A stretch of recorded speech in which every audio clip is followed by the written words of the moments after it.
men and Hispanic men who are not afraid of them.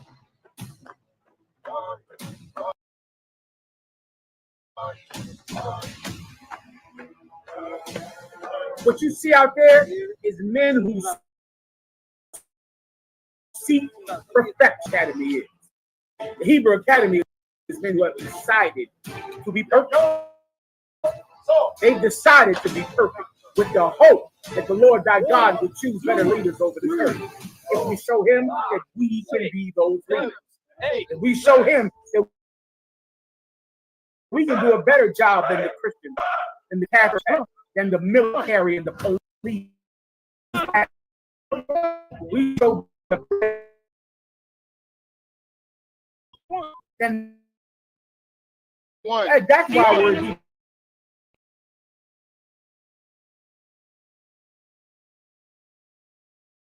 To give God a better option for the governance of this world. A better option for the army of God in this world. God doesn't have to choose the police or the military, or that there is government that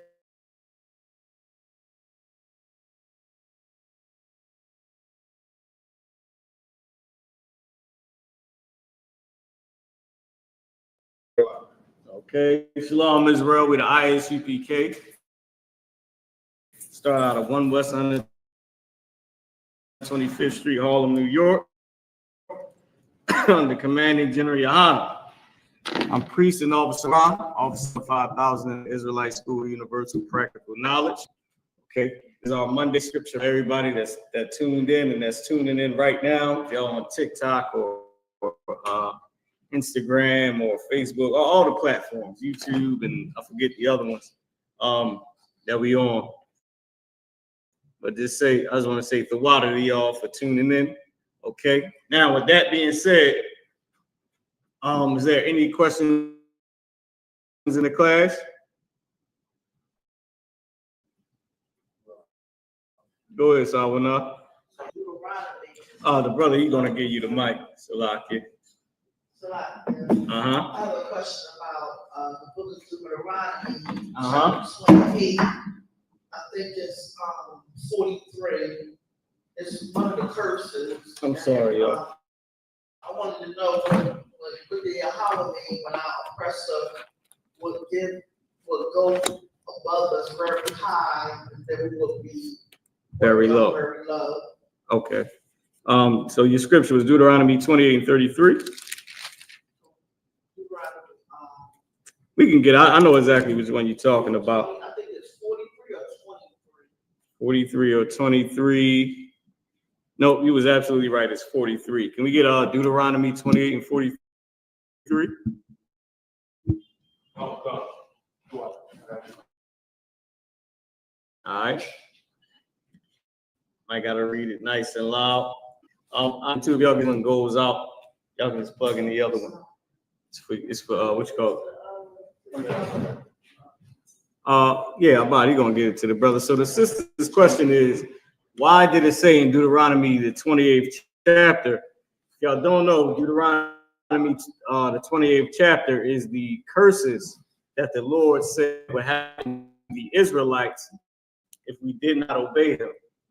Israelites are the Hispanics, Native Americans, and Blacks, Hispanics, and Native American Indians.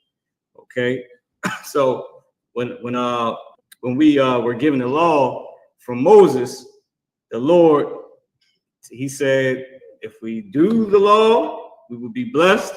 And he said that if we break the law, we will be cursed. I like a cuss word, like people say is a cuss word. Really, you just strong language or rude speech. Right? Talking about real curses that happen, punishments, curses of punishment, right? So the Lord said he would punish us if we didn't keep his law. One of those things he said is Deuteronomy 28 and 43, which is her question. Y'all can read it. This is the book of Deuteronomy, chapter 28, verse 43. The stranger that is within thee shall get up above thee very high. Who is the stranger in this context? The stranger in this context is the other nations. So sometimes when it's a lot of the times when it talks about a stranger, it's talking about an Israelite that is either as a punishment has been cast out of our land for a time period, or permanently. Back then it was permanent. Now of course, because of Christ, we're able to come back. But at that time, a stranger was usually an Israelite that was either put out the land for permanently or for a time period, or just a regular stranger like today, like an Israelite that you don't know. Like a stranger don't have to be a white person or a Chinese person, but you just don't know a black man or this is right. Or this name, you just don't know him. That would be a stranger. And a stranger is talking about the other nations, right? Meaning somebody that's not an Israelite. As you can see, the people that are not Hispanic, the people that are not black, the people that are not Native American, they have gotten far above us in status and wealth, in reality. They've gotten a lot of gain.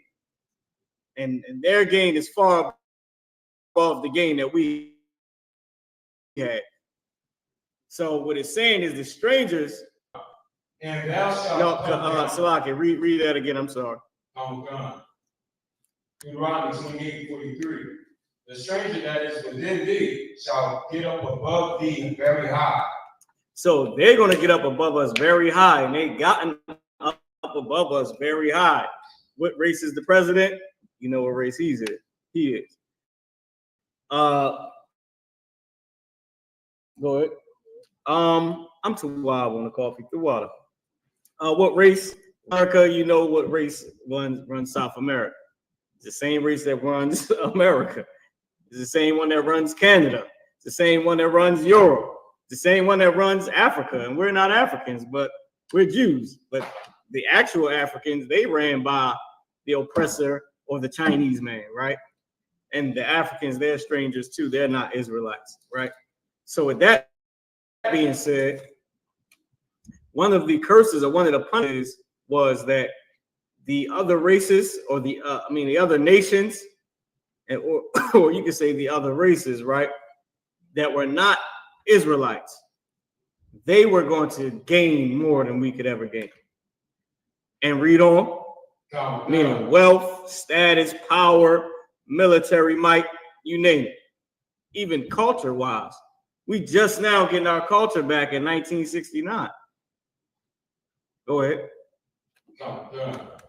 And thou shalt come down very low. Read it again. The stranger that is within thee. No, Salaki, just that one part where you was at. And thou shalt come down very low. Read it again. And thou shalt come down very low. And thou shalt come down very low.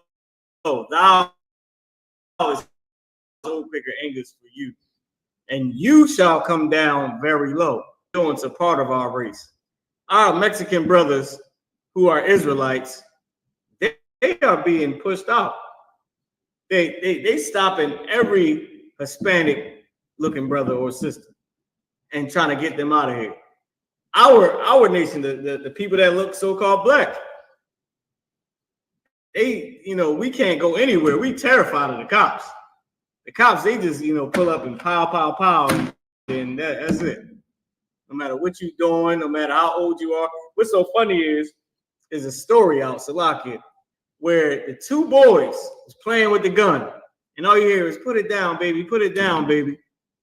But I just kept saying, if these kids, now I don't know what race they were, but they looked like they wasn't our race. They could have been Hispanic or whatever, but I didn't see that. I don't know what race they are. I know we'll find out later on for the show. But I kept thinking, I said, if these two kids was dark skinned, we'd be reading a whole nother story. It'd be a whole nother story. It'd be two unalive children. It would the cover story wouldn't be them playing with the gun. It would be the power, the curse. The curse that would have happened to those young men. And that's because the Lord cursed us. He told us that if we break his law, if we sin, that we would be cursed. And because, you know, we become a nation of sinners, we are cursed by the Lord.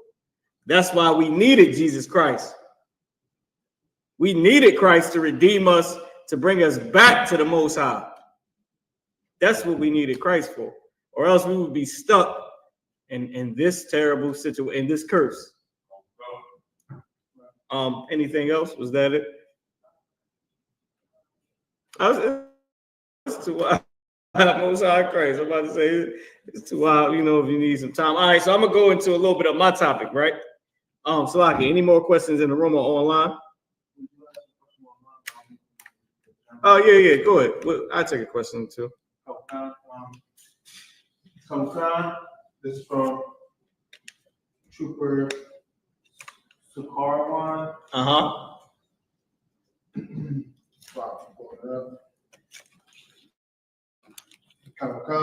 Sure.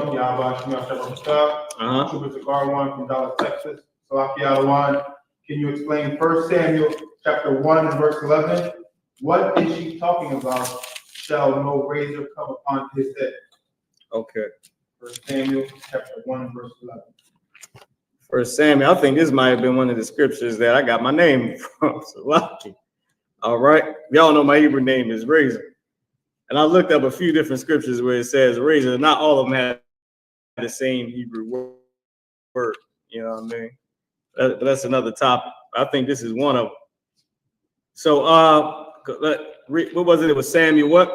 1 Samuel chapter 1 and verse 11. Okay, you got it? Okay. I'm going to get with you too as well. Go ahead. Yeah, go ahead.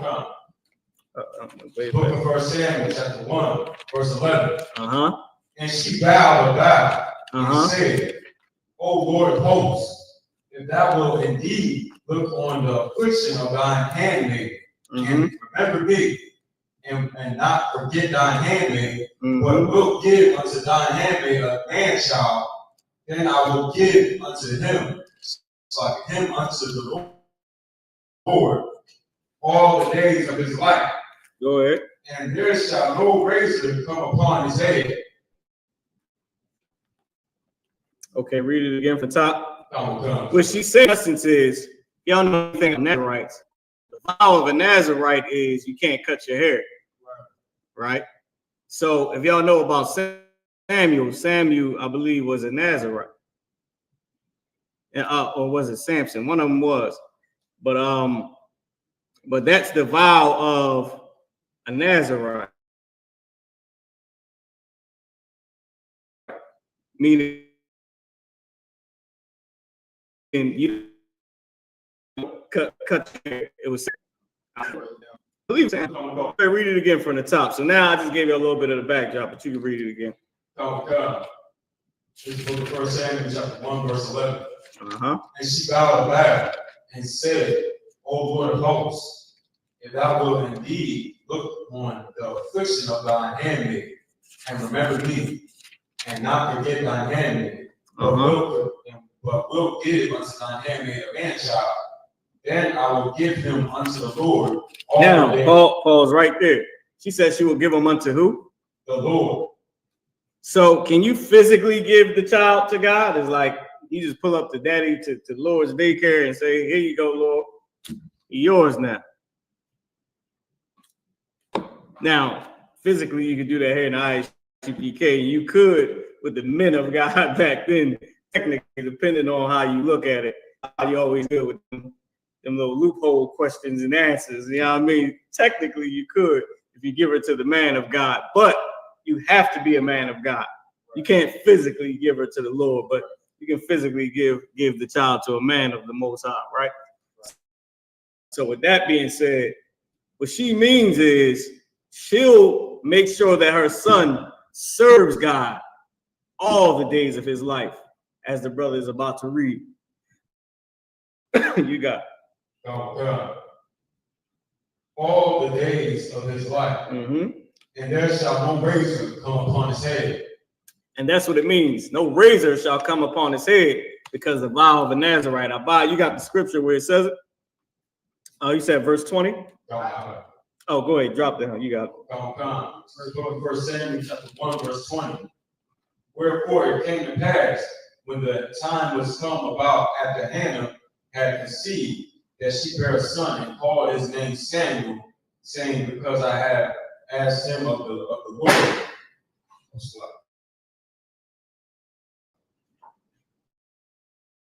Go ahead. Name in Hebrew, Samuel. But that's what she meant about the razor. The razor not coming to his head, meaning because you can physically cut your hair as an Israelite. There's no law that say you can't cut your hair. In fact, it was scripture that told the priest to I believe it says sheave. I believe it says sheave, but it's meaning like trim their hair for different things, right? The only thing we're not allowed to do is bald your head if you're not going bald. So you can cut your hair, you cut it low, you do a buzz cut. I mean, no, I don't know who would want to do that, but you can. Now, if you're going bald, then you can bald your hair. You're going bald. You don't gotta walk around with patches everywhere. You know, you can clean. Remember, we're clean people. We bathe with so good for y'all East Indian. That's a sidebar. Anyway, we bathe and we smell good and we clean ourselves up. You know what I mean? You know, you can make yourself look good. You just can't destroy your borders of your head. Can't push your hairline back. None of that crazy stuff. Can't get shape ups, right? But you can take off the excess hair around your beard and all that. You ain't got to walk around here looking crazy or looking raggedy as we say today. But so the only law is you can't bald your head if you're not going bald. That's what the Egyptians did. They would shave their eyebrows, shave off their beards and their mustache, and they would bald their heads for the dead. We don't do any of that. We don't get tattoos. We don't do none of that stuff. We don't get shape ups. You know what I mean? So, but once again, you can trim your hair. You can sheave, I believe, is what the term they use, your hair. You can do that. But Nazarites, you can do that except if you took the vow of a Nazarite. Go ahead, Abba. I got the vow of the Nazarite in Numbers chapter 6 verse. Bubble Kashal, the water. We'll go straight to the point, verse 5. You can go straight to the point in verse 5. You got. Oh, can I hear you? Oh, go ahead. This is the book of Numbers, chapter 6 and verse 5. All the days of the vow of his separation, there shall no razor come upon his head. Now, what is the vow of his separation? The vow of the Nazarite. Does it say Nazarite in verse 1? That would have been great to read that. Verse 2. Go ahead. Read verse 2. This is the book of Numbers, chapter 6 and verse 2. Speak unto the children of Israel and say unto them, when either man or woman shall separate themselves to vow a vow of a Nazarite, to separate themselves unto the Lord. Unto who? Unto the Lord. Unto who? Unto the Lord. Unto the Lord. When you vow that vow unto the Lord, meaning to separate yourself unto the Lord, meaning you're taking this vow to do the specific things that it says in the Nazarite vow. So now you're not the average person that can just get a haircut. Of course, we didn't get shape ups and nothing, but you can't just get a haircut because you want a haircut. Right. I believe the Nazarites can't touch women either. So the Nazarites, they didn't have ribs. When you take that vow from a baby, you would have to wait till your vow was till you achieved whatever, the Nazarite vow, you lived out the term of, not having a rib and, being separate unto the Lord, not cutting your hair. And then after a time, I believe you were able to, you fulfill your oath. And I believe he was able to stop the Nazarite oath. But don't quote me on that. You got to ask General Muhammad. I believe it is a time period where you were able to stop that vow after, achieving the vow to some degree, right? And that because that was the point, to do whatever that vow is of being a Nazarite. So with that being said, that's what it means to not take a razor to his head. It ain't saying she ain't going, try to clip him and unalive him with the razor. It's saying that she's not going to allow him to ever cut his hair. He won't never get a trim. He won't get his ends clipped. None of that. Whatever it is that's growing, that's what's growing. All the way until he fulfilled that Nazarite vow. Right? So I hope that answers your question. If I may.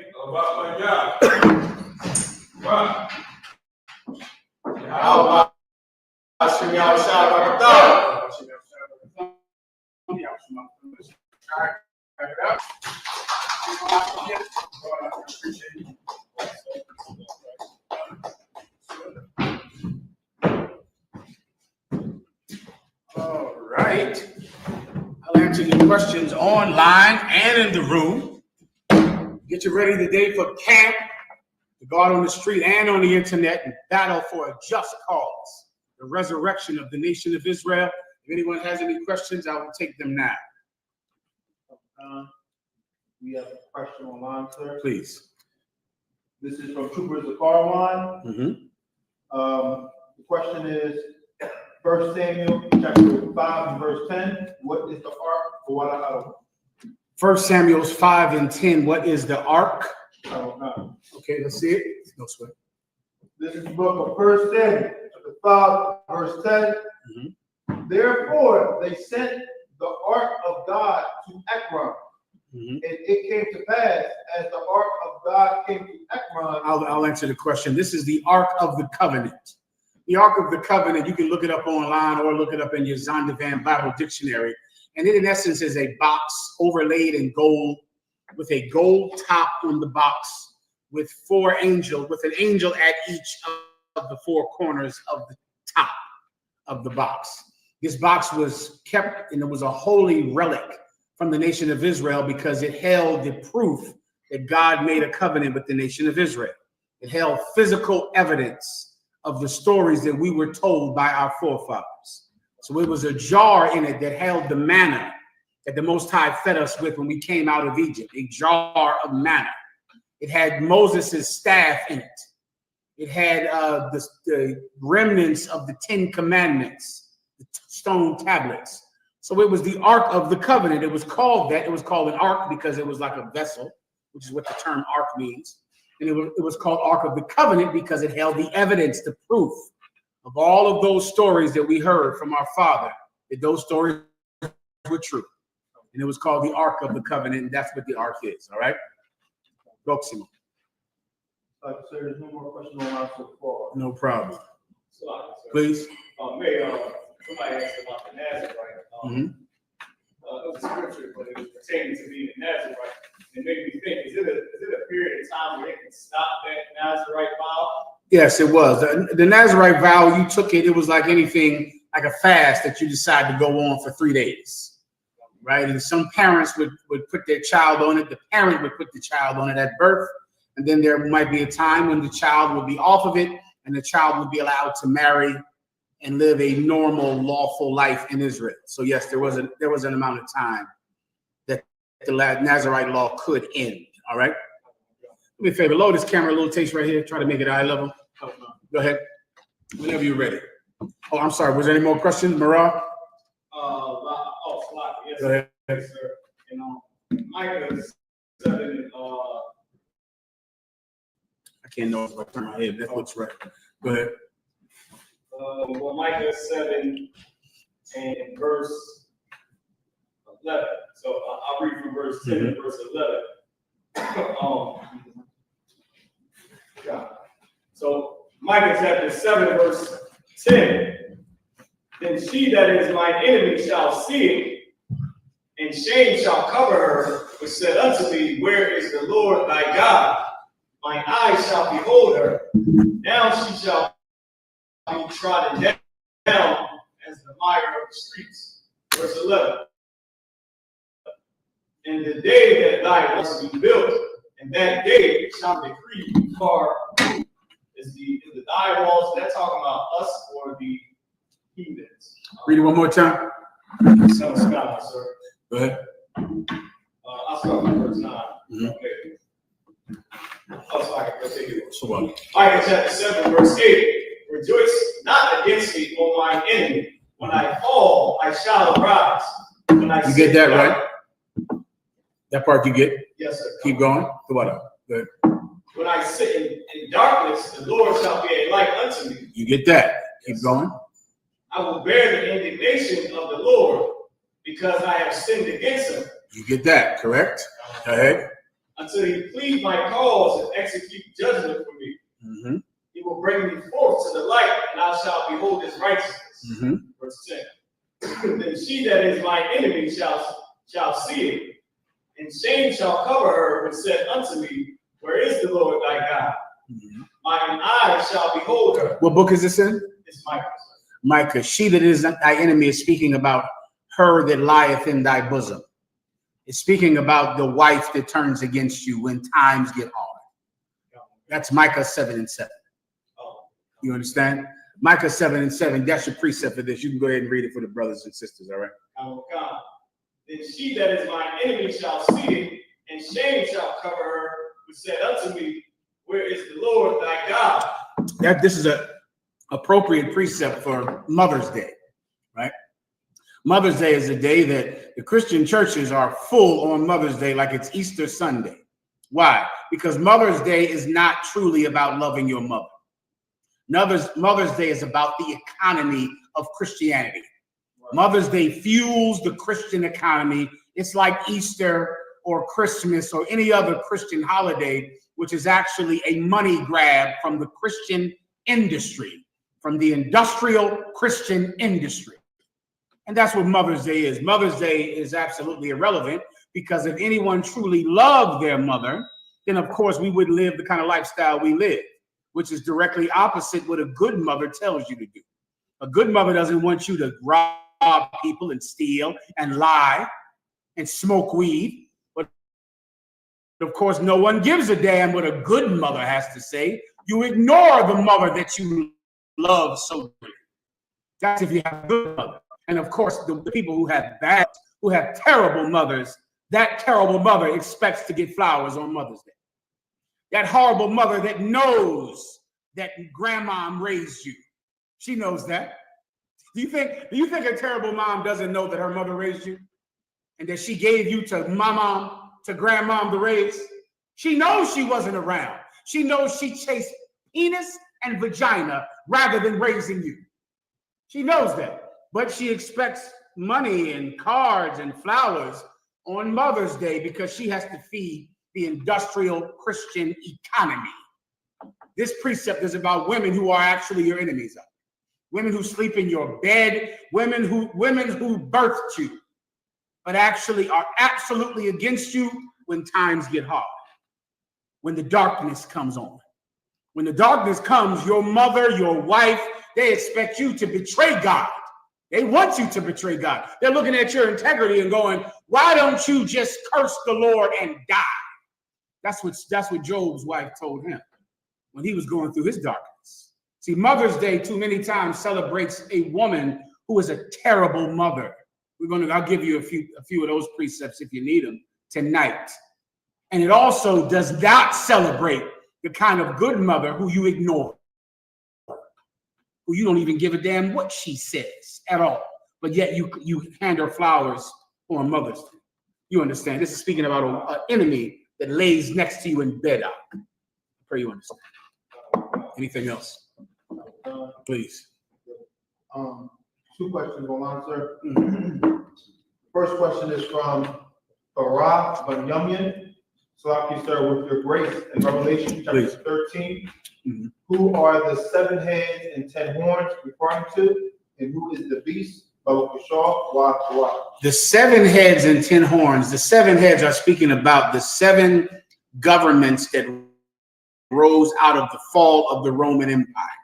The Roman Empire was an extremely vast empire, controlled all of Europe and England, Scotland, Ireland, controlled, Greece, right? But then when they fell apart, 7 governments rose up in their place. Those 7 governments are the countries that we now call the European powers. They came out of those 7 heads. So you have 7 heads, which are the governments that come out of Rome, and the 10 horns are the governments that come out of those governments, the governments that come out of those heads, which is why they're called horns. I'll give you an example. Londinium was a Roman province. Londinium became England, right? With their capital being London, England.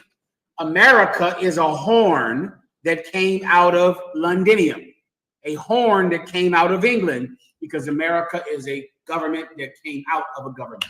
So those are the 7 heads. The brothers can give them to you. I don't even remember most of them. I know it's Spain, England, Germany, Portugal, Italy or Rome. That's 5. Russia, I think, is 6. I'm missing one more. There's one more. The brothers, officers can give you all 7 of them. And then there's 10 governments that came out of those 7 heads. America is one of them. There's a few other countries, but I can't recall. I think maybe Portugal is not one, but Portugal might have came out of Spain. I don't remember. All right. But the brothers who have their notes, copious notes that they take, they'll give you the exact list. All right. Anything else? So God, this is from Kanak Yahweh. Shalom, Lord in Christ, Salawat. Salakia, if it pleases you. Please. Can I get a breakdown on Ecclesiastic Cuss, chapter 27, verses 2 through 3? No problem, Lord. It'll be my pleasure. All right, let's go to it. This is the book of Ecclesiastic Cuss, chapter 27 and verse 2. As a nail sticketh fast between the joinings of the stones, so doth sin stick close between buying and selling. Oh, yeah. As a nail, read it one more time. As a nail sticketh fast between the joinings of the stones. The term fast is Old English for like stuck, like you fasten a nail or fasten your seatbelt. A nail that sticks fast between the joining of bone. Is that what you said? Stone. Like a nail that sticks fast between the joining of stone. Now you can imagine how tight a nail will stick in the stone, right? That's the metaphor. It's in there deep. It's in there tight. Keep going. So doth sin stick close between buying and selling. So the sin stick close between buying and selling. Why? Because as a man seeks to be an entrepreneur, seeks to be a businessman, as a woman seeks to do business, that person will begin to think of ways that they can cut corners and cheat people to make their business succeed. That's the danger in any economy. You see what the Christians have done. The Christians have allowed their greed to create Mother's Day and Easter and Christmas that have no biblical basis, that are actually a cancer on blacks and Hispanics, but it makes so much money that they can't let it go. They care more about the making of money than they do morality. And that's the day when you go into any business. You cut corners where you say that this is silk, but really you'll blend some other fabric in there that's cheaper, which is why we have laws of having a just measure and a just scale and not mingling fabrics. It's to avoid the kind of theft that is natural when you try to become a business person, but you're not allowed to do that in Israel. Right. I did like the term a pig in a blanket. You ever heard that term before? It's like a pig in a pig. What's the thing they say a pig goes in? A pig in a basket, a pig in a bag. Let the pig out the bag. You've heard that term before. Well, that is an actual term. Now the cat is out the bag. That's the one. Now the cat is out the bag. That term comes from the Middle Ages when people would go buy a piglet and they would sell at the market. They would have all the piglets in bags already, in those breathable bags so the pig could breathe. And people would go and buy a pig. They would buy a pig. And they would just buy one. But when they got home, they opened up the goddamn bag and it's a cat in there. So because of that, the term "the cat out the bag" began to mean when the truth finally comes out. When finally it's revealed to you, because people would cheat you when you went to market. They would tell you this garment was made of one thing and it was not. They would cheat you. In Israel, you are not allowed to fall to that temptation of committing crimes simply because you want to make money. Everyone understands. All right, go ahead. One more verse, sir. Please. Verse 3. Unless a man holds himself diligently in the fear of the Lord, his house shall be overthrown. Shall be soon overthrown. Shall be soon overthrown. That's going to what I just said, brother. If you decide to be a business person, you're going to have to be diligent not to cheat people. You got to sell homes that you don't own. Don't do things like that, Doc. Like, that's wrong, and it's against our laws. And if you're not diligent, if you're not careful to make sure that your morality is more important than your money, then what's going to happen is sin is at the door, brother, and you're going to be overthrown. And then a just man will be knocking at your door to drag you out of the house because of the cheating that you did to your own people. Everyone understands? Go ahead. This is from Officer Nwanyala. Salakia, my lord. If I may, was Job friends helping him, or was trying to get him to curse God like his wife tried? Job's friends were attempting to help him. They were sincere in their desire to help him. That's the answer. Job's wife was not. Job's wife just fell weak, just like your mother did. It's like all of your grandmamas and your mamas just fell weak, and they hate you simply because you are not bending over backwards for white society. They hate you for that. And the more that you stand up and become a man, an evil mother will hate you. She'll expect flowers nonetheless. She'll expect flowers no matter how many years she spent snorting cocaine and smoking crack and your grandmother raised you. She'll still expect a Mother's Day gift. Nah, Job's friends weren't like that. They didn't know what Job finally realized is that it wasn't his fault. They were telling Job that it was his fault because Job was doubting the Most High God. And they were trying to tell him that he should not doubt the Lord. He can't grab Leviathan out of the water. He can't wrestle the behemoth. You shouldn't doubt the Lord when you are going through a terrible time. They were absolutely right. Job's friends were right. Job listened to them, and they were with him during a terrible time of grief and agony, because he lost his children, lost all his possessions, and his wife turned against him. They were with him, and they sat by him, and they were sincere in trying to help him. Because of their help, he realized at the end that it was him. It was him, that he repented for what he had done. And then the Most High gave him back everything that he took from him. Is there anything else? Oh God, this is from Trooper Yakwa Gabar. Shalom, Yahweh Shem Shabbat. If I may, Adawan, Please. Can you break down Proverbs 16 and verse 18? No problem, of course. Is it saying we can't be proud of a family member making an accomplishment? Is it saying we cannot be proud of a family member making an accomplishment? Is that what he said? What's his name? Trooper Yakwa Gabar. Trooper Yaquad Gabar. Let me look into it for you, brother. Go ahead. Okay. This is book Proverbs, chapter 16 and verse 18. Go ahead. Pride goeth before destruction, and a haughty spirit before a fall. It's not speaking about how you feel about your family member. This is speaking about how you should be. This is telling you not to be proud. This is telling you to watch your behavior and watch your pride, because the more proud you get, the more you think you're something, then you give the Lord cause to let you know that you are absolutely nothing. Pride goes before a fall. All right, so you want to maintain humility. It's important, unless you want the Lord to take you down. That's what this precept is about. Próximo. Okay. This is from Yafael Israel. Yapai or Yapai?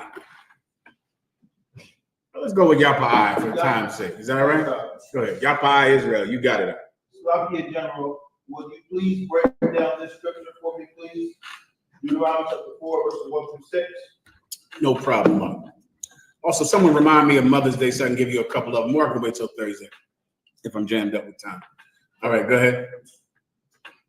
When this book of Deuteronomy chapter 24, verse 1. Please, Ben otra vez, please. When a man had taken a wife and married her, And it comes to pass that she find no favor in his eyes, because he found some uncleanness in her, to let him write her a bill of divorcement, and give it in her hand, and send her out of his house. This is the law of Moses. Give me Matthew, the 9th chapter, I believe. Just a precept for this, what Christ spoke about Moses giving us this law. This is the law of separation or the law of divorce. If a man is married to a woman, this is your woman, but then you find some uncleanness in her. You can think of some like any uncleanness in her. You can think of uncleanness like something that makes you want to separate from her, which is what unclean means, that you want to be separate from this person. So if you just wanted to be separate from her for any reason, you could leave her. You would give her, you would write down on a piece of paper with a witness or a scroll or whatever they had back then, and you would say, this is no longer my wife, I'm separate from her. She would take that letter, she'd hand it to the judge or the priest, and she'd hand it to her new husband. She'd say, listen, I'm free. Here's a letter from my old husband. Now you can have me. And that was the law of Moses. Everyone understands. If this TV went out over here, I'm not sure what. That was the law of Moses. Now, let me explain it to you now. Let me give you the breakdown on this precept, if you don't mind. Go ahead and read it. Tell them where you are, if you don't have it. Yes, please. I'll get it. I'll get it for you. Stand by, everyone. What's his name again?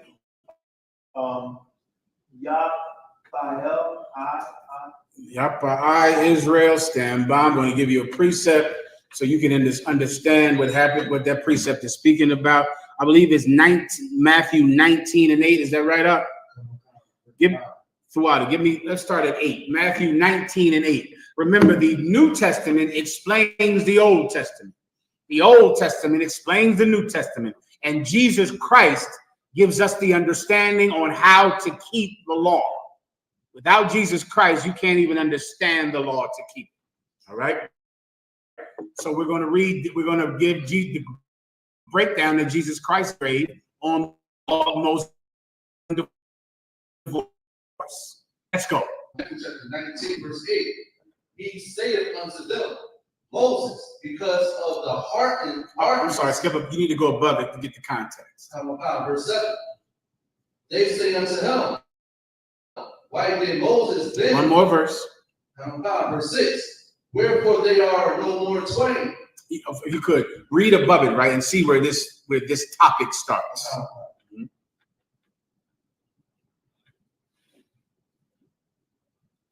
Sorry, verse 3. Please. The Pharisees also came unto him, tempting him, and saying unto him, is it lawful for a man to put away his wife for any cause? For what cause? This happened 2,000 years ago. Men walked up on Jesus Christ as he was at camp, the same way you were at camp last Saturday and last Friday. And they went to him, tempting him, meaning their question was not a sincere question. You understand, Yapai? Their question was not sincere. They were attempting to battle him with a question, which is what officers in the truth, you have to know when that's happening, all right? So they said this, read it again. The Pharisees also came unto him, tempting him, and saying unto him, is it lawful for a man to put away his wife for every cause? Is it lawful for a man to put away a wife for every cause? That was important because Moses said for any uncleanness. So what Moses said is clear. Is it lawful for a man to put away his wife for any cause? Now remember, they said this tempting him. Now you're going to need some context clues to understand this. If they said this tempting him, then what does that tell you that Jesus Christ was teaching before they asked this question? If you don't know what I'm talking about, raise your hand or tell me online. Meaning they said this trying to anger him, trying to debate him, trying to battle him. So they know what he teaches. He is teaching you cannot put away your wife. And they know he's teaching that. That's why them tempting him said, is it lawful for a man to put away his wife for any cause? because they know that Jesus Christ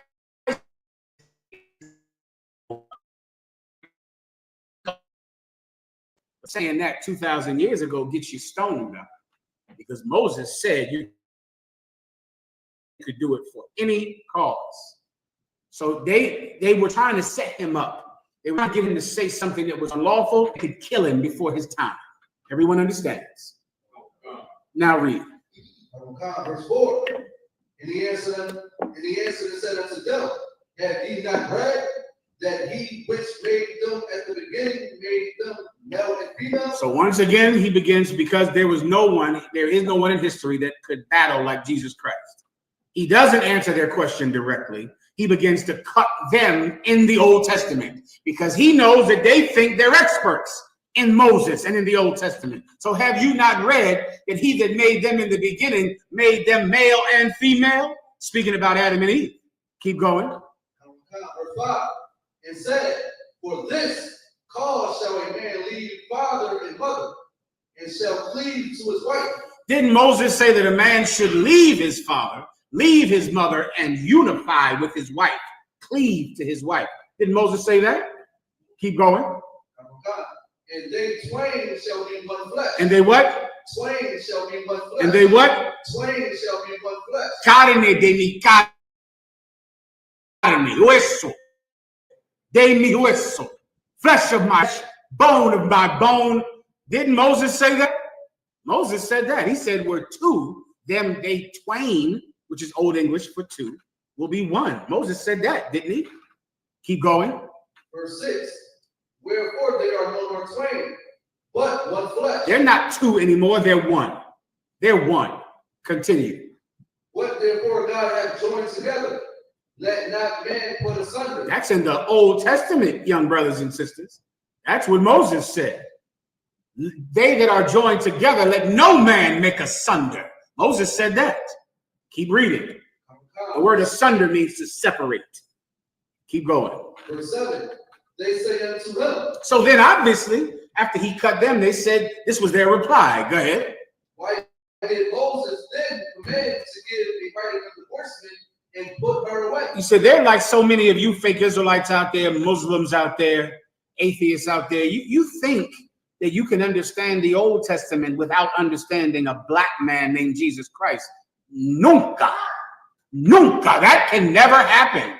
You cannot understand the Old Testament without understanding Jesus Christ. They said, well, damn, that's true, but then why did Moses say, give them a bill of divorce then? Why did he do that then?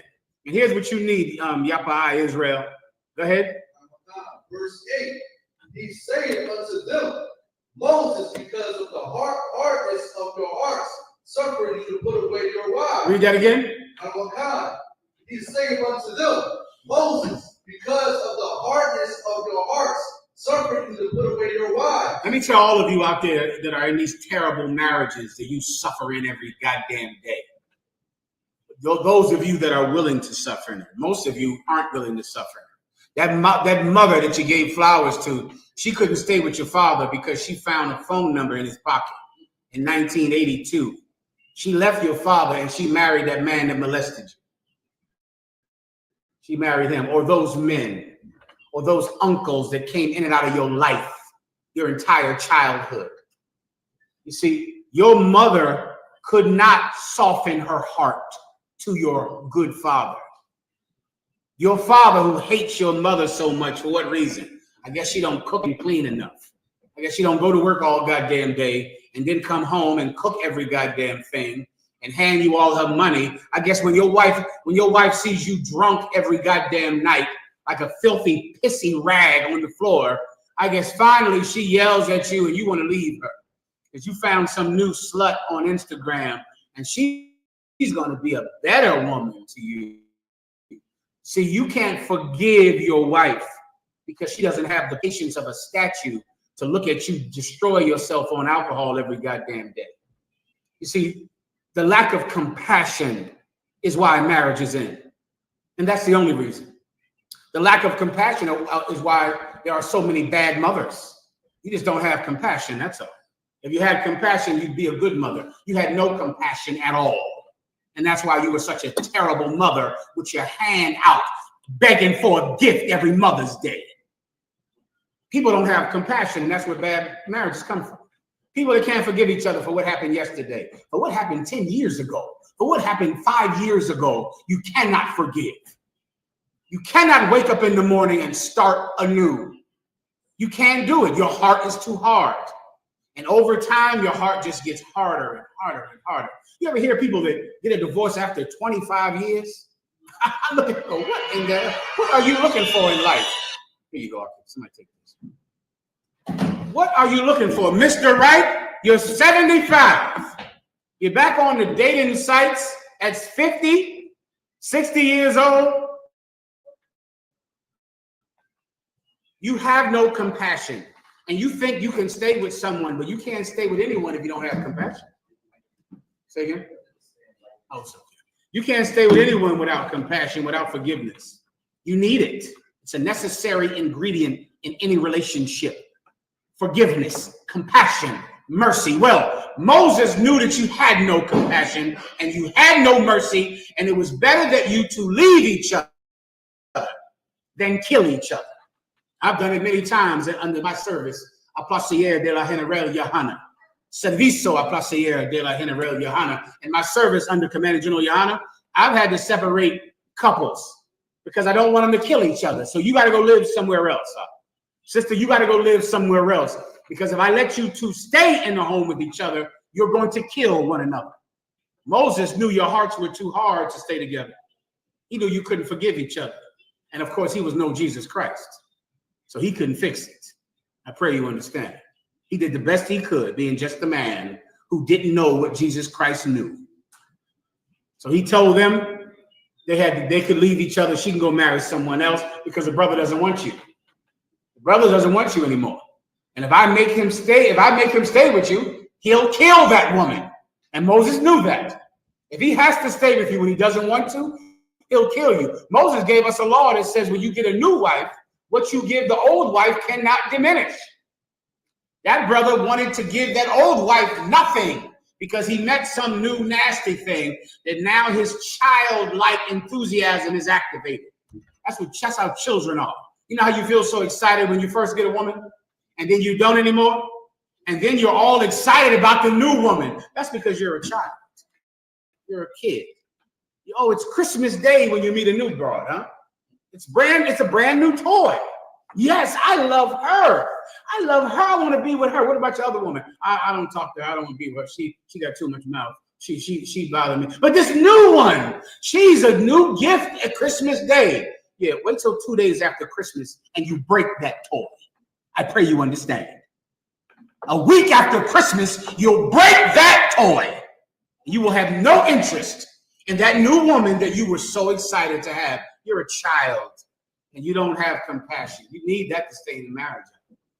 Jesus Christ forbid us to leave your wife for any reason. It's unlawful because he knew the original purpose of sex was to make two one. That was the point. Was to separate you from your mother and father and join you to her. That was the original point. And he knew how to get it done because he was better than Moses. He knew how to get it done. Compassion, kindness, and mercy. Continue.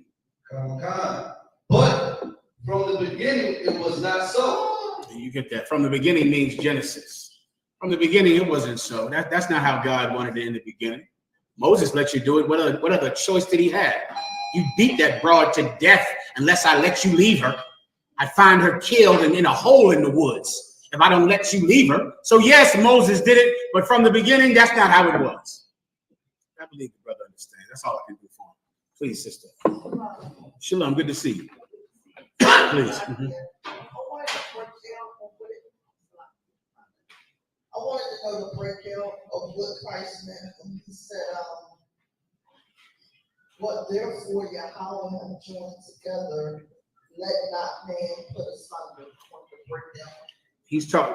What he's speaking about is Adam and Eve. He's referring to that and how that was the first marriage of people in the truth. That was the first time two people who God brought together came together. And when I say God brought together, meaning they believed in the same thing. And they came together because they believed in the same thing. Eve believed what Adam believed, and she joined to him and created a new family. And so God put them together. And he's saying, let no man make asunder. Asunder is separate in Old English. So if you're together, if God put you together, don't let any person separate you. That's what that's talking about, because that is who separates marriages. Some person, mainly your mother or your homeboys or your cousins or Donald Trump or the TV or Beyonce or whatever, or Wendy Williams or whatever, whoever is influencing people out there and more of an influence than God is in your life. All right, that person is separating your marriages. That person, God wants it to stay together. You know, also unbelieving spouse to a believing spouse. Yes, it does. Because that unbelieving spouse is a person trying to end that marriage. It absolutely applies to him. However, in that case, that cannot be stopped. You understand? 1 Corinthians, the 7th chapter says this: if the unbelieving departs, let them depart. Because God is not the author of confusion, but of peace. You see, if your mother wants you to break up with your husband, say, Mom, I'm not listening to you. Your husband says, I'm going, I'm leaving. You can't keep him. You can't force him to stay in the marriage. You understand? So trying to force him to stay would be total confusion, because this man says, I'm leaving you. I don't believe in the truth. I don't believe in God. I don't care what the Bible says. Don't ever call me again. Here's a restraining order. Stay away from me. Well, you got to leave that man alone. You can't be in his life. So leave him and get another husband. Well, if he wants you to leave him, then he has to do the leaving. That's all. You cannot leave him, but he absolutely can. So if he wants to leave, let him go ahead. You want to leave? No problem. Then, okay, well, are you leaving me? No sweat. Send your camp leader a text message. That's all he'd have to do. Any brother out there in the world, you don't want your wife, she's in the truth, send the camp leader a letter saying you're leaving her. I'll give it about 6 months, and then some good man is going to be having sex with her better than you ever did. Does everyone understand? You know I'm not joking. You know what I do, and I do. A good man will want you if he refuses. This is in the Bible. You can't force an unbeliever to stay with you. The same thing goes for a man. Let's say you're a man and your woman doesn't want to be with you. She says, no, you join that cult. I don't want to be with you anymore. Don't come around here. Here's a restraining order. Stay away from me. What is he supposed to do? Break the restraining order? Keep going over there? Sit outside in front of her job with a damn guitar trying to sing her songs? No. She doesn't want to be with you. Fine. Because there are 7 women that will have him with honor. So if a brother wants to leave you and you're a woman in the truth, chill up. Send your camp leader a message and you're going to get a man. Please believe that. If you leave your woman in here, she's not going to be single forever. I'm telling y'all right now. I told you this before. She's not. She's not going to stay single because righteous women are too precious and rare. She's not going to stay single if you leave her. That's that. You understand? No. Why? Why is it not? Because if the husband leaves the wife, except to be for fornication, she could be. She's single. Let me give you the precept. First, give me Romans 5:1 or 5:5, and then give me 1 Corinthians 7 and I think 25. I'll explain to you. The sister asked, "Why is that adultery?" That's absolutely not adultery. All right, and I'll explain with 2 precepts. Give me a woman is bound to her husband until he be dead. Give me that. All right. When you find it, get it. Then I'll get to the next question.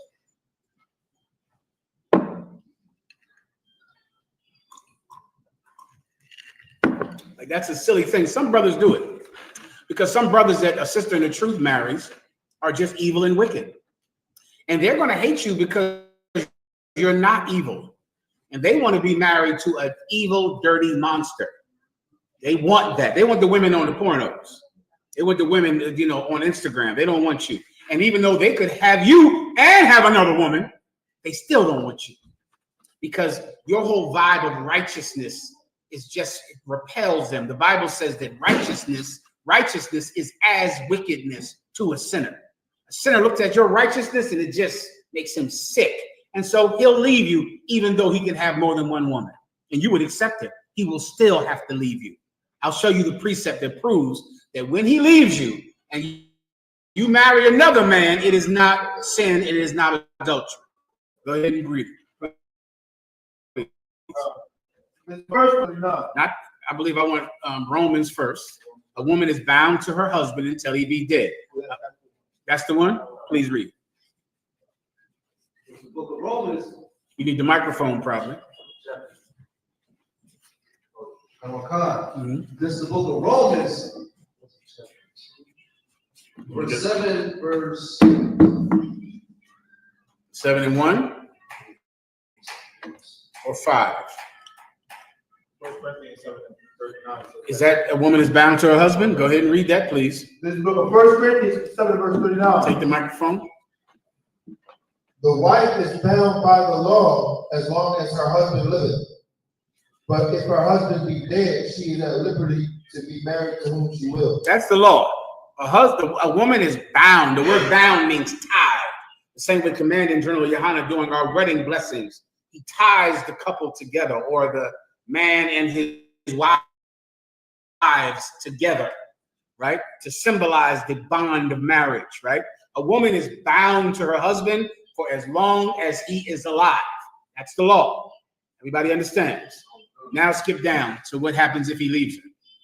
I believe it's 1 Corinthians 7 and 25. Am I correct? Let me get it for you.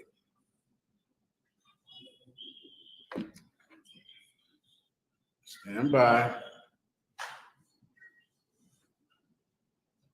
Oh, 1 Corinthians 7:15. 7 and 15 sounds right. Go ahead. Oh, God. This is the book of 1 Corinthians 7 verse 15. But if the unbelieving depart. Read that first part. Read that right there. No. Right there. But that's what you need. Pero. But a woman is bound to her husband as long as he's alive. But that's what you need. Because you're about to read an exception to that law. A woman is bound to her husband as long as he is alive. But keep going.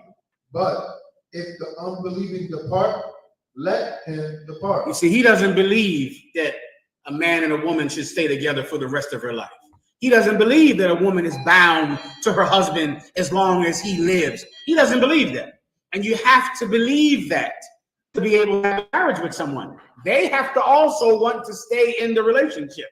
If they don't want to stay in it, how in the hell do you force them, especially in a country where divorce and breaking up is encouraged?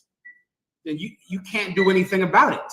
And of course, if you're living in Corinth, the law is not going to make that man stay with you. The law would make him stay with you in Jerusalem because of what Moses said. So you can't force this man to stay with you. So even though the Most High God demands that you stay together, you're married to someone who doesn't care what God said. So if the unbelieving depart, read that again, Shalom. Go ahead. But if the unbelieving depart, let him depart. Let him depart. Don't try to force him to stay. Don't sit outside of his job and, key his car and break his windows and go down to his job. Don't do that. If he wants to leave, let him go. Keep going. A brother. A what? A brother. A what? A brother. A brother. Keep going. Or a sister. Or a what? A sister. Or a what? A sister. A brother or a sister. Keep going. Is not under bondage in such cases. What bondage is he talking about, sister? Give it a mic. Mm-hmm. To be bound to her husband. Give her a hand. Because he liveth. Yeah. She's not under that bondage anymore. She's free. She believes in the law, and she would have stayed with that drunk, drug addict, child molester, pedophile for the rest of his life. But he doesn't like women like her. He likes wicked women. So when he goes, say shalom. You are not under that bondage if he leaves. This is in the Bible. Good to go? No problem. Next. Better. Proxy. This is from Hebrew Name. You gave a breakdown on Revelation chapter 1 and verse 7. No problem. I highly appreciate that. No, it'll be my pleasure. Revelations 1 and what? 1 and verse 7. Revelations 1 and 7. Go ahead. Our God, this is the book of Revelation, chapter 1 and verse 7. Behold, he cometh with clouds, and every eye shall see him. Oh, this is speaking about this day, this glorious day. Este es un día glorioso. A glorious day, brother. This is speaking about a glorious day, the day that Jesus Christ returns. The day that Jesus Christ returns. Read it from the top. Behold, he cometh with clouds. He cometh with the clouds. You see, right now you're watching the news and you're looking for India attacking Pakistan, and you're looking for earthquakes in diverse places. You're watching the ground right now. You're watching events that happen on earth. But on the day when Jesus Christ returns, it comes in the sky. He comes back in the sky, and you'll see clouds enfolding upon themselves in the clouds. Inside those clouds are the chariots of God, the chariots that the slaves sung about, the chariots that blacks and Hispanics have been waiting for so long, This is the day that the chariots return, and they come to rescue the children of God and to give them peace from their enemy. He cometh in the clouds. Keep going. And every eye shall see him. And every eye shall see him. You see, you won't need to watch the news to see this. You won't need to look at your phone to see the return of Jesus Christ, brother.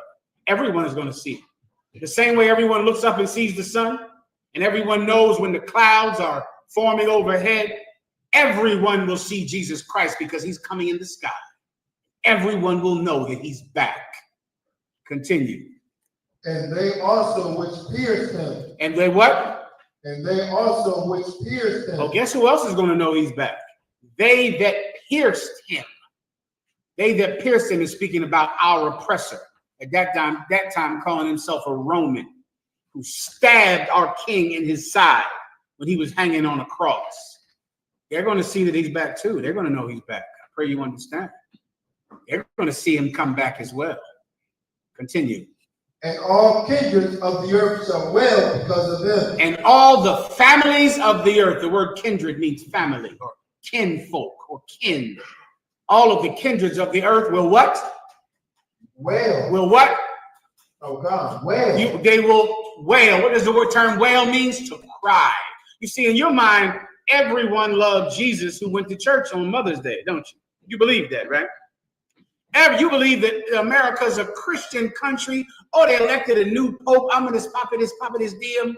Oh, everyone is Christian. The church was full on Sunday. All of the families of the earth are going to cry because Jesus Christ is back, because they do not want him to come back. They don't want Jesus Christ to return. They're lying to you in church. You see, you think God is like that dumb mother that you have, that you hand her some flowers and that makes her think that you're a good son, when really you sold drugs and you had sex with your cousin. You know that these brothers in these houses, let me remind you of something on Mother's Day. Listen carefully, Mom. Your son is having sex with his sister and his cousins, and all when the cousins have sleepovers in the house, they having sex with each other. Raise your hand if you have never heard of what I'm talking about. Yeah, everyone knows what I'm talking about. Everyone knows that those kids who come over the house, the brother and the sister is having sex. The cousins are having sex with each other. They're doing that in that goddamn house. While the mom is what? I don't know, watching TV with her boyfriend, doing whatever. Kanye West said that he went into his mother's bedroom, pulled out a Playgirl magazine. Somehow that turned into him and his cousin having oral sex with one another. Happy Mother's Day. I guess that should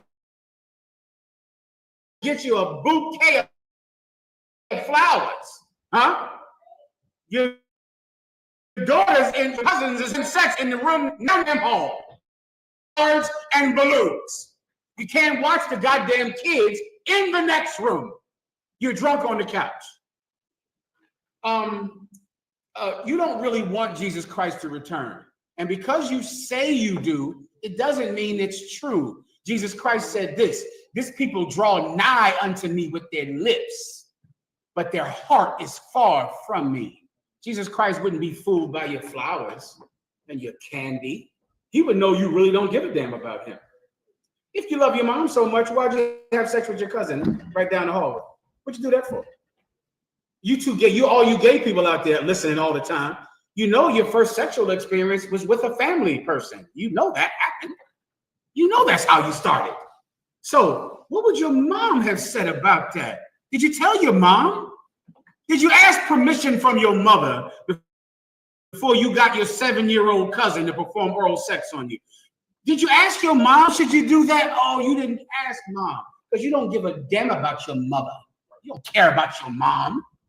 You do whatever you feel like doing, but you hand her flowers on Mother's Day, no problem. God is not so fickle. He's not so silly in his kindness and who he rewards. He knows you don't really love him. You don't want Jesus Christ to come back. When he comes back, all of the nations will be crying, all of them, because they'll know the party is over. It's time for justice. I pray you understand. Hold on, quarter two, intended in. Please, sister, you need the microphone. Well, they cry also because they didn't fear and not ready for this return. It's a little worse than that. Ready would insinuate that they were attempting to get ready. They're not attempting to get ready. They're having sex with their cousins and sisters. They're not trying. You get my point? They don't think it's actually ever going to happen. They won't tell you that. They read the Bible. They read it like, the Bible is like the American Constitution. Everyone talks about it, but really, if they don't want to follow it, they're not going to. You understand? They're going to break their Constitution the minute they feel like doing it. They're breaking it. But they like to talk about the Constitution and the one nation under God, freedom, the land of the free. Every person is created equal. That's in the Constitution. But they're still going to have slaves. Christians treat the Bible the way white people treat the Constitution. They talk about it, sounds good, but they really don't think it's true at all. You understand? Anything else? Please, please. This is the book. This is from Let's see. Rashad Bun Yahweh. Salak Yahweh, can you break down Ecclesiastes 27, verse 16 to 18? No problem. I got to get to Mother's Day also. Let me know when I should do it. You die, all right? Okay. Can I get this question? Let me hear it at least. Go ahead. Someone else hold Isaiah 49 and 15. And then someone else heard, Isaiah 49 and 15.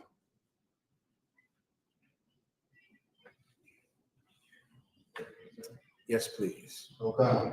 This book of Ecclesiastes 27, verse 16. Whoso discovereth secrets loseth his credit. Read that one more time. Whoso discovereth secrets loseth his credit. One verse above it. Okay. Verse 15. The strife of the proud is bloodshed, and the revilings are grievous to the ear. One verse above that. I think if I could, sir, I think it's if we go I'll down. give you a pound, young brother. Go ahead. Go ahead. If we go down and tell us more, the content will be. Okay, while we wait, let's give out some money in here tonight. The young brother, he wants his money out. He knows how to get it. Clap it up for the brothers and sisters.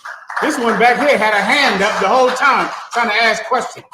Send the young brother up right here to get some cash, y'all. This young brother right here. And send the little princesses up here too. Go ahead. When you find it, let me know, all right? Okay. It's not right. Go ahead, please. And shall never find friend to his mom. And shall never find a friend to his mind. Good job. Good job. Good job. Good job. Very lovely. Look at Verse you. 17. Love thy friend and be faithful unto him. Good job. Good job. Good job. Go ahead. Come on up. But if thou betrayest his secrets, follow no more after him. But if he betrays his secrets, good job, brother. You get it? You know what I'm doing? You know what that is. He'll learn. He will know. Oh, come on up here. Yeah, good job. Very pretty. Good job. All right. Okay, now this is what this precept in a nutshell is speaking about betraying your friend for selfishness. So in a nutshell, I'll call this snitching. This is a precept against being a stinking snitch. Now, I don't know what you young brothers call snitching. I'm gonna tell you what actually snitching is, all right? Snitching is when you do a crime with someone, or you do a crime, and to get out of that crime, you tell the police about his crime. So then you trade places with him. You go home, he goes to jail. That's against the law of God to do that. You betrayed your friend. So if you get caught, let's say you did a crime, you got caught, go to jail. Be a goddamn man, don't run either. You brothers in the UPK, you better never run from some goddamn cop. You don't do that. You stand up and you get in the cop car and you go to jail. You do this, you just shrug off your garment like, do this, be a goddamn one West about it. Let's go. Don't get up and run down the street, hide in a damn trash can, go and fucking run, or do a standoff in your house. I don't know why y'all do that. You go into the house and now it's a whole standoff with a tank in front of your grandmama's house. You ain't gonna do shit but just come out later anyway. So why not just get up and say, all right, you got it. And walk in there and you'll deal with the matter in court. We'll work it out, and you're more than likely you're innocent anyway. So we'll just go into court and prove that you're innocent. But what you're not going to do is now say, because the cops are looking for me, I now will go betray my friend so that I can go home. You can't do that. That's unlawful. That's against friendship, brother. And friendship is a precious thing. You can't do something that might betray your friend. Never. Now, don't conflate this with helping a brother do the sin, helping a brother do the crime. This does not give you law to be an accomplice to a crime. So now some brother says, listen, I'm gonna sleep with this man's woman. Don't tell my camp leader. Don't tell someone. Now you're an accomplice to that crime. Now that's what you become. Why? Because you're going to tell the UPK, because the UPK is not, we're not Esau, and we're not the unjust. So we're going to deal with that brother justly. And by telling the men of God, you're actually going to help that brother. You're going to help him by telling us. So you better never go to the goddamn white man and tell him anything. Precept. 1 Corinthians, the 6th chapter. That's your precept for this right here. For the no goddamn snitching like a rat. Some of you bastards will plant cocaine on somebody in here just to get out of a crime. You'll do it. You'll go plant a gun because you'll know that then you go to the cops and say, there's a gun in that school. You planted the gun. Why? Because you know you have a warrant and you want to get out of it. And so now you betray your brothers to get out of it. Read that precept, 1 Corinthians 6:1. Oh God. This is the book of 1 Corinthians, the 6th verse 1. Dare any of you. What? Read that again. Dare any of you. Read that again. Dare any of you. Dare any of you. Man, you better not dare. Keep going. Having a matter against another, go to law before the unjust and not before the saints. This is a law against snitching. I don't know how else you can interpret it. You put this together with the other one in the Apocrypha, it's clear. Dare any of you, you're going to go to law before the unjust instead of the saints? And you got a problem with some brother, you come to us. That's who you come to. You don't go to them. You're going to them, oh, because you want to get out of some warrant you have. Oh, that's why you're going to them. Because you have some warrant and you want to betray your brother to get less jail time. Oh, that's why you did. Otherwise, you go to law before the unjust. The court system in Great Britain is unjust. The court system in Trinidad, Jamaica is unjust. South Africa is unjust. The court system in America is unjust. How dare you go to them and not before the saints of God? Keep going. Verse 2. Do ye not know that the saints shall judge the world? Unless you believe that we don't have the authority to judge this matter. Is that what you're saying? By going to the white man, by going to the oppressor instead of us? Don't you know that the saints shall judge the world? You don't know that? Continue. And if the world shall be judged by you, are ye unworthy to judge the smallest matter? If we're going to judge the world, we can't judge your small matter of you fighting with your wife. We can handle that. You and your wife in there fighting like two alley cats or possums. We can handle that. You think you the first? We can deal with that. You think some brother cheated you out of money? We can handle that. You think somebody did something to you? We can handle that. We can handle it. And you better not let anybody else handle it. That's in the Bible. Everyone understands. Let's give out some more money to the young brothers that came into class right on time for money. Everybody else already got theirs, a bun. Send them up here. Good job. All right. What do I got to do now? Time or no time? Come on. Please. If we see like a police officer doing like the police brutality on a brother, as far as representing the school, how would we Good to intervene? see you, brother. How much you know, Shaq? Good job, bro. Good job. Here you go. Well done. Brother. Here you go, young brother. I see you. Give me a pound. Bang it, bang it, bang it, bang. Good job. Good job. Oh, good. Give my hand. All right. All right. Go ahead. If we see a cop, if we see a, go ahead. Police brutality on a brother. As far as representing the school go, how would we intervene?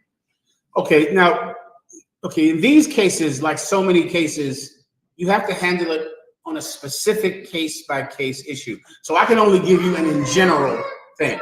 There's some times that you should do what I'm about to say. There are some times that you should not do what I'm about to say. You get my point? This is one of those questions where the circumstances matter, all right, which is in a lot of cases in life, all right? If you wanted to best represent the school, they're beating that brother, throw your body on top of it, right? Someone else needs to film that, right? Someone else films it. You just say, take me. Just you can hit me. Hit me. That's all. You hit me.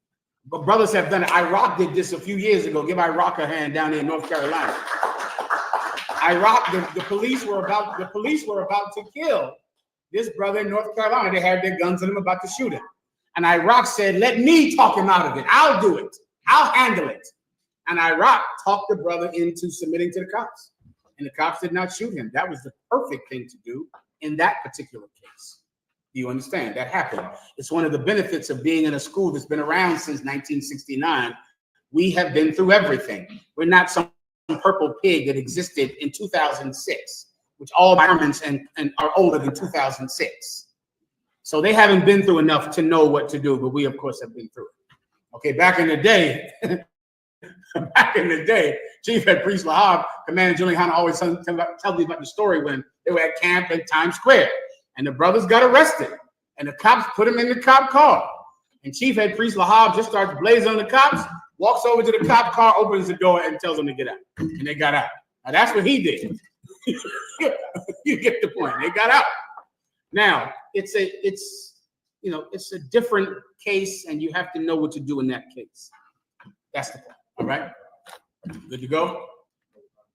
Time or no? You died. With that, I'll go over the rest of Mother's Day on Thursday. With that, pass the class over to Priest Officer Mathemia.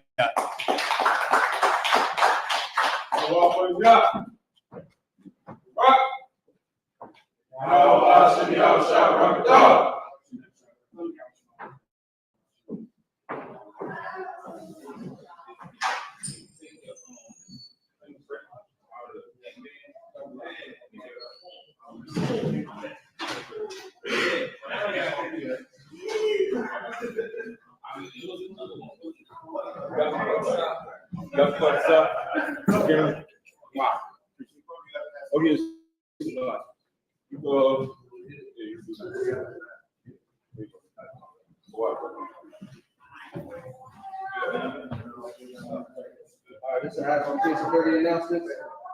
To the Ashby case started at 111 on 25th Street, Harlem, New York. Under command of Jimmy Howard, group of new brother and sister, when the new brother and sister come school, they are all finished for 6 months. They are to be saluted on. They are his sons of the world. If they need transportation, the teacher will arrange it. As the 6 months of a brother or sister has an interest in a particular person, he or she must get permission from the head to speak to a brother or sister. There's another 6 months in which the brother or sister will court each other. After this 6 month period, the brother or sister will get permission from the head to marry. Tithes, which is a commandment. Numbers chapter 18, verse 21. Malachi chapter 3, verse 8 to 10 means 10th in the evening. Like Aisha, 10% of every penny of any increase the Lord gives you. Give the treasury department. Priest funds, free will offering for priests, not mandatory. Whatsoever amount you are like. Upcoming holy convocations. Right now, we're in the Feast of First Fruits, and we started after the Sabbath of the unleavened bread, sundown, 8 through 20. Now you gotta count 50 days, and we want to celebrate the 50th day. Sunday, June 8th, and it starts before sundown. If you want to read up on it, go to Leviticus chapter 23, verse 10, and read down to 22. No, it's not 22. Was it? Yeah, 22. I wasn't to check the bulletin board in the hallway. If anyone wants to be a trooper in the school to start wearing all black boots, shirt, pants, headband, and scarf with that. Imagine, brother. All right, Israel, one of the brothers on courtesy salute. Min Israel, Amadu Shabbat, Amadu, Barak, Yahweh, Shili, Yahweh, Shah, Barak, Go. Guys, tie hands down, starting with the sisters. Sisters on stand, Amadu, Amadu Shabbat. And then the Israel, one of the sisters on courtesy salute. Min Israel, Amadu Shabbat, Amadu, Barak, Yahweh, Shema, Go, Shili, Yahweh, Shah. Hands down, class dismissed.